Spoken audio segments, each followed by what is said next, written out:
তারা সবাই বিক্ষুব্ধ হয়ে আছেন, তারা সরকারের কাছ থেকে চাচ্ছেন এবং ভুয়া ভুয়া যে স্লোগান সেটা শুনছেন। তারা সরকারের কাছ থেকে চাচ্ছেন সঠিক তথ্য যেন প্রদান করা হয় এবং তারা এখনো যারা মিসিং রয়েছেন তাদেরকে কতজন মিসিং রয়েছেন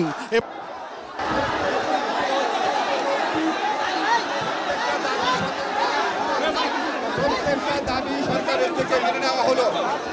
আপনারা যে দাবিগুলা করেছেন, আবারও বলছি, আপনারা যেই দাবিগুলা করেছেন 6 দফা দাবি, সেটার সাথে আমরা সম্পূর্ণ একমত এবং আপনারা যে দাবিগুলা করেছেন তা অত্যন্ত যৌক্তিক দাবি। আমি সরকারের পক্ষ থেকে আপনাদেরকে আশ্বাস দিচ্ছি, আমরা আপনাদের প্রতিটা দাবি পূরণ করব।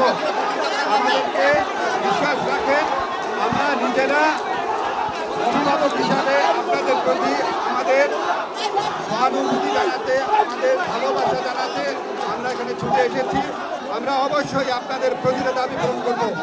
আমাদের যারা কোমলমতি শিক্ষার্থীরা প্রাণ হারিয়েছেন, অবশ্যই তাদের প্রকৃত অবস্থা জানানো হবে। কতজন শহীদ হয়েছেন, কতজন আহত হয়েছেন, অবশ্যই জানানো হবে। সব দাবি আমরা মেনে নিয়েছি। এখানে কন্ট্রোল রুম স্থাপন করা হবে, ঘন্টায় ঘন্টায় আপনাদেরকে আপডেট জানানো হবে।